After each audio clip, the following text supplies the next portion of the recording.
That might work.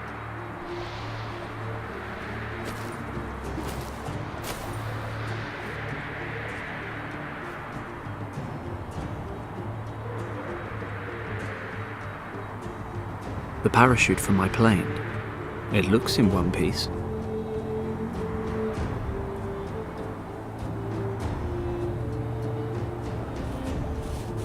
Perhaps I can push the cockpit to the side a bit and then pull Kim out.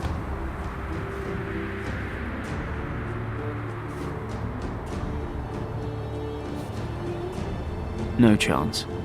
I'll never get Kim out of there without her help.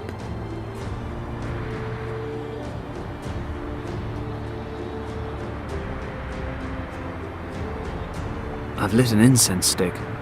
The smell from this thing could wake the dead. This smoke is vile. Let's hope it wakes her up.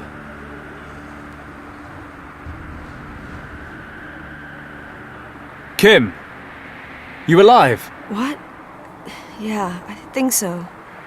Oof, what's that awful smell? Sorry, I had to wake you up somehow, and I didn't really think you'd like the alternative.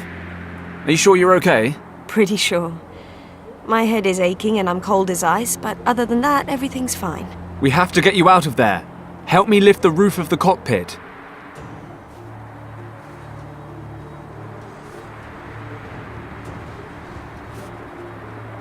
Damn it, it's barely budging. Now what? You better have a plan B. I'm working on it. Whatever you're doing, do it faster. I need more strength to get the cockpit off.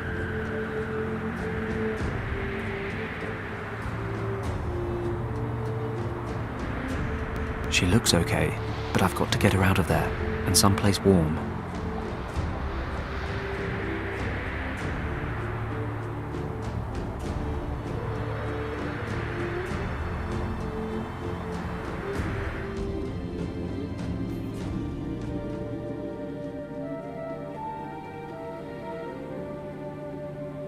The frame from the Messerschmitt's wings.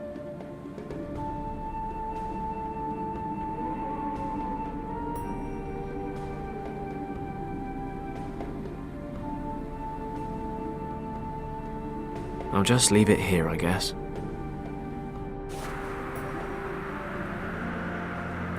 I can lift the cockpit a little bit, but not high enough to free Kim.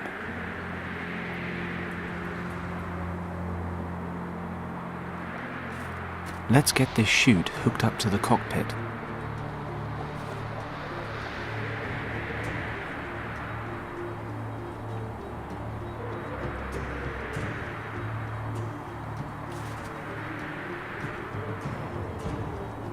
The parachute from my plane. Okay, ripcord time.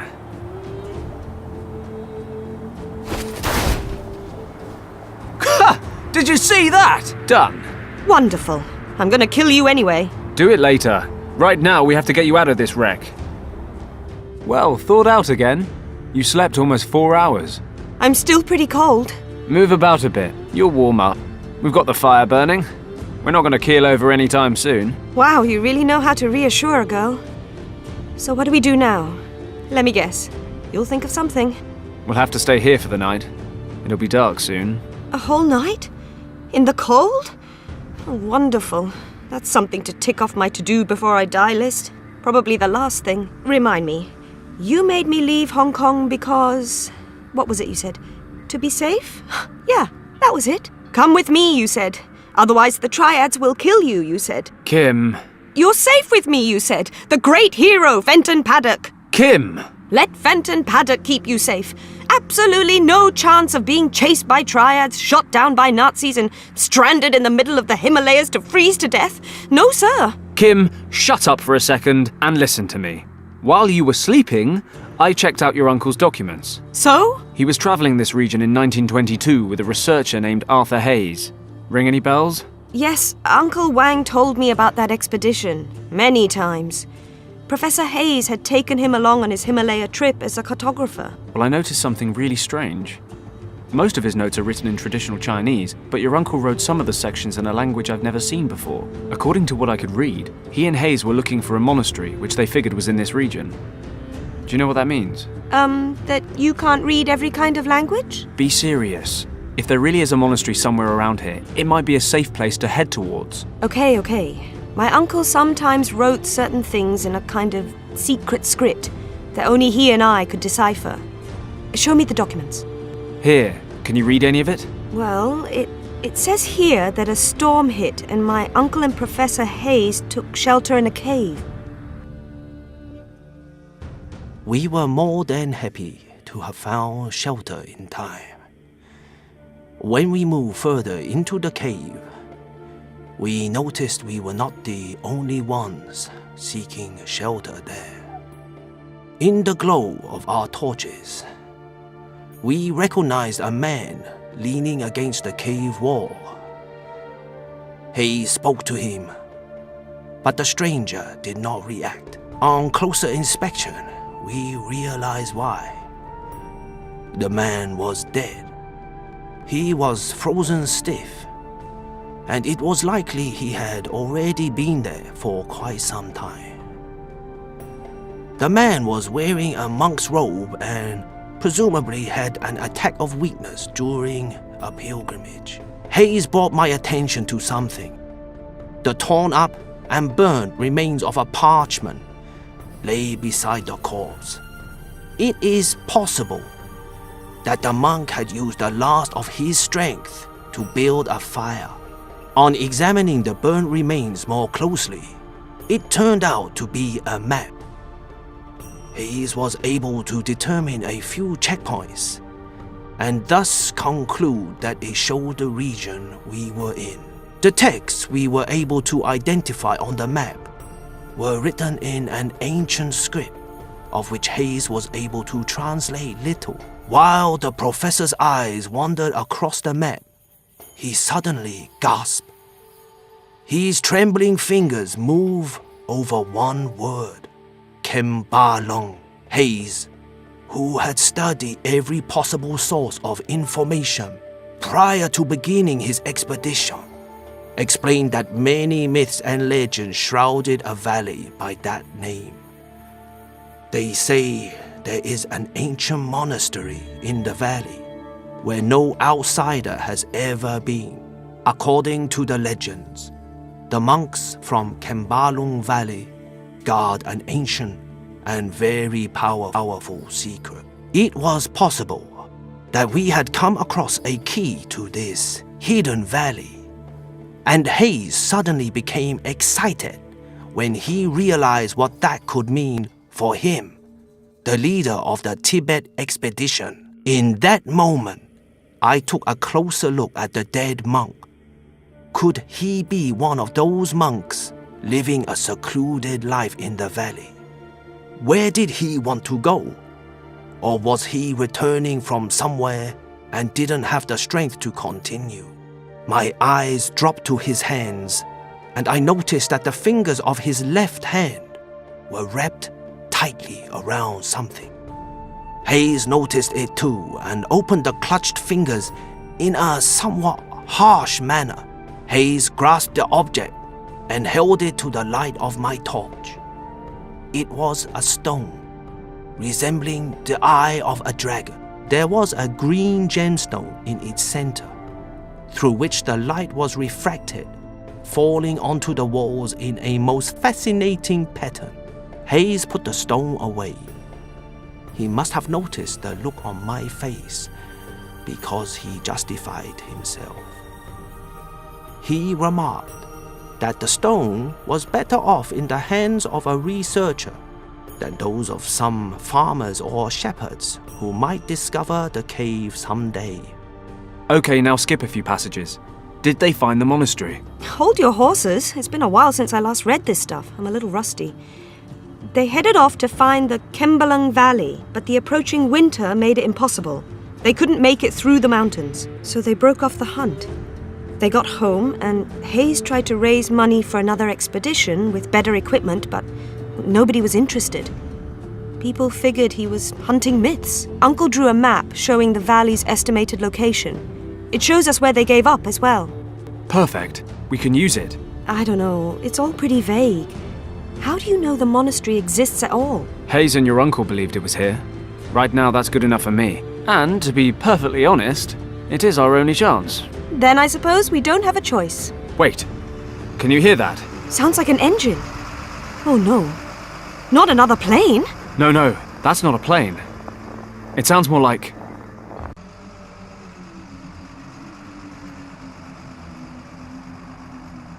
a truck. Grab your stuff. Change of plan. What? We're following the truck. It must be going somewhere.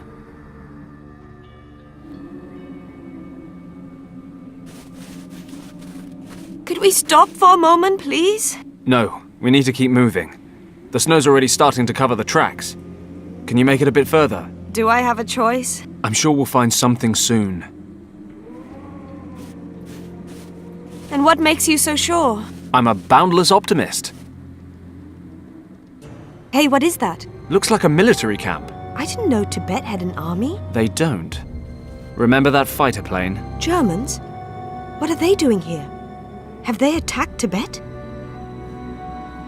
I doubt it. Let's break out the glasses.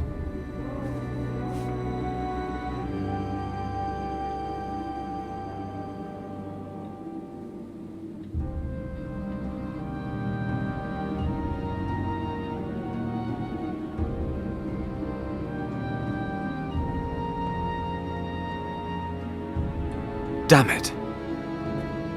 What's going on? They're holding British soldiers captive. There's at least one officer with them. Richard? No, not Richard. But maybe someone from his unit. They must have met the Germans somewhere along the line. What are we going to do? What do you think? Rescue the officer, debrief him, find the rest of his group, and get everyone home in time for tea and medals. And we do that how? We? Forget it, Kim. You've made it this far, but you're sitting this one out. What? You expect me to just sit here and watch while you break into a heavily guarded military camp, get caught and tortured, and then leave me to freeze to death? For now, we just need to get the lay of the land. Then we'll wait till dark and make a foolproof plan. How's that? Why do I always let you talk me round? Maybe because you actually think I'm a pretty great guy. Dream on, Paddock.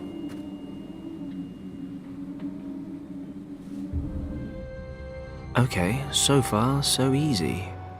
Something tells me that's about to change. This place is bigger than it looked.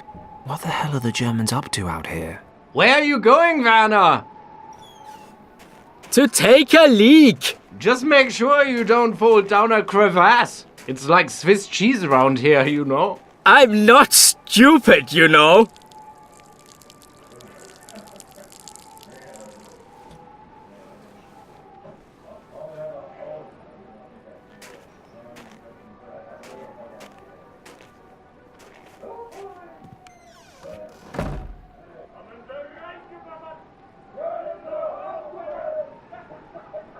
Good thing he picked the other side of the barracks to do his business. The guards seem to be having a nice little tea party. If they want to slack off, that's just fine by me. Actually, another time, another place, I might join them. I have no idea what made these holes. Strange. What a lovely party they're having. Ah well, some of us have to work. The guards' barracks. I can't just strut in through the main gate. I'm not sure all the soldiers are enjoying liquid celebrations. The truck Kim and I followed.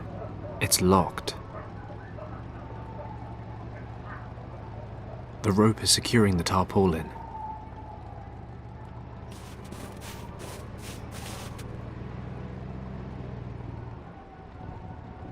A long, thin rope. Let's see what that sign says.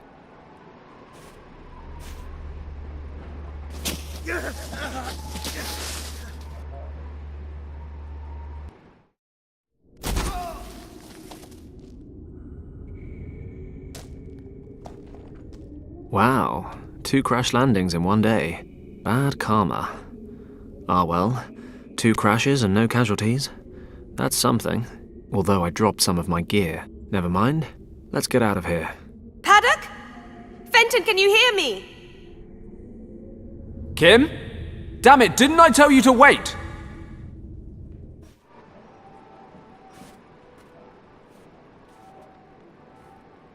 Oh, stop playing the hero. It doesn't suit you. Of course, I could always just leave you here and go back. No. Just make sure nobody sees you. Don't fret. What's it look like down there? Can you climb back up? Not through the tunnel. I've slid down about 10 meters. But there are some passages here. Shh, be quiet. Kim?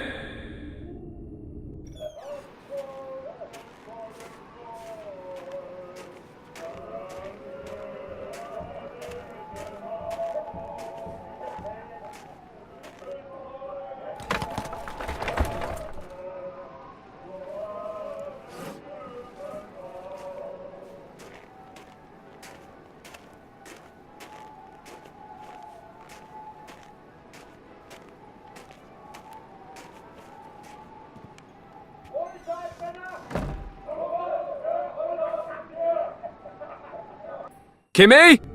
Is everything okay? Yep, coast clear. I'll take a look around up here. There must be something we can get you back up with. Okay, but be careful! Always. The sign warns of crevasses. Fenton ignored it. It's not doing much good here, so I'll just take it with me. These notes belong to my uncle.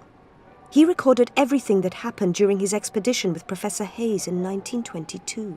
Some of the text is written in a secret code that only my uncle and I can read. It seems he wanted to prevent anyone else from reading certain information, such as the section where he describes how he and Hayes found a dead monk who had a gemstone shaped like a dragon's eye, and a half-burned map in his possession. The map contained unusual characters in an ancient script, and the layout of a hidden valley that Hayes was desperate to find.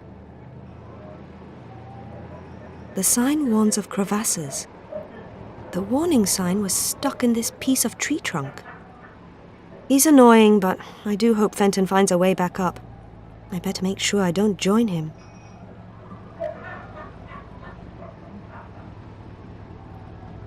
The truck we followed. Daily newspapers. Looks like the paper boy around here has his work cut out. I'll take a paper with me. If I need more, I'll know where to find them. There's all kinds of rubbish in this crate. Let's see if I can find something useful in all this. An issue of the Volkisches Tageblatt, a Nazi newspaper. There's a picture of a company of soldiers on the front page. Cookware, consisting of a pot and a lid.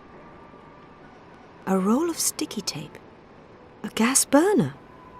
Looks like there's even some gas left over. I should stay close by, in case Fenton needs something. And I'm sure he will.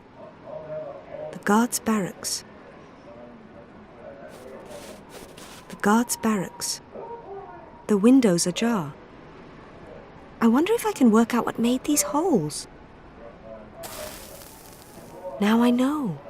Those are smouldering cigar butts melting into the snow.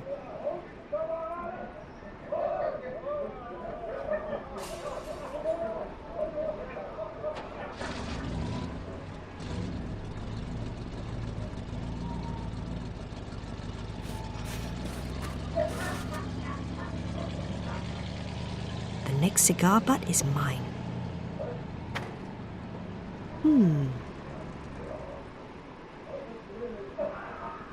The sign warns of crevasses.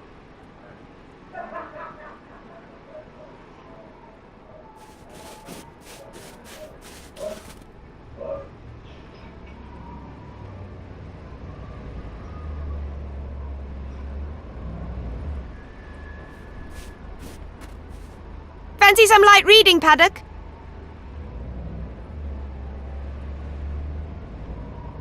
Watch it, Fenton! If this hits you in the face, you won't get any uglier, but you can still lose a few brain cells.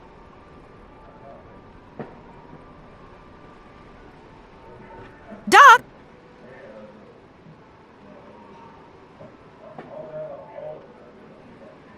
I better make sure I don't join him.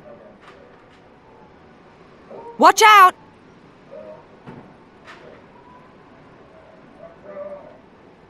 You might want to back up a bit.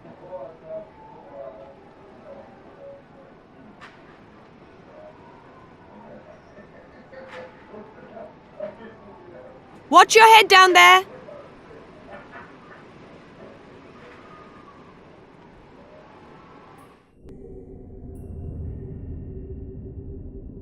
An issue of the Völkisches Tageblatt, a Nazi newspaper. The front page is plastered with a photo of German soldiers marching.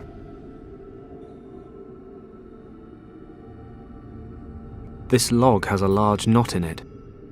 A pot with matching lid. There's a big hole in the middle of the lid. It looks like the lid used to have a handle, but it's broken off. A roll of sticky tape. A gas burner. Looks like it might even be full. A cigar butt. Still smouldering. Thank goodness I didn't fall down there. Some of my things weren't so lucky. Not a chance. I can't even see the bottom. The tunnel I slid down. It's too high and icy. I need another way out. Some large chunks of ice fell from the ceiling when I landed. I'll grab a few smaller chunks of ice, just in case I come across any fine bourbons on my travels.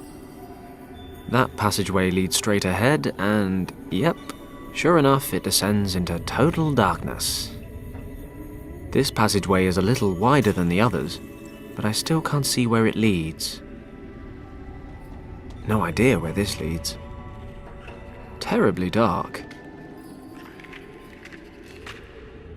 I'm feeling lucky. Let's see where this leads.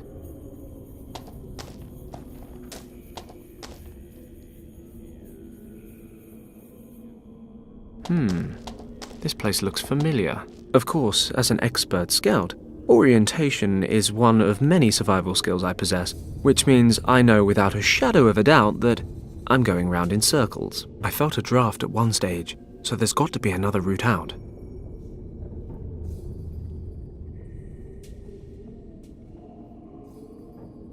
I'll light the burner.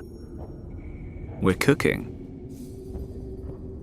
It's certainly not my favorite flavor, but it's burning. Okay, so if I just stand here and watch which way the smoke goes... Bingo! It's drifting down the left-hand passage. Ugh, this place smells like Gus's house. I can see the light. Ha! Always wanted to say that. There's a thin layer of ice covering most of the crevasse, but I can still feel the draft. I can't reach it. I must be right under the camp. The Germans tossed their rubbish into this cave.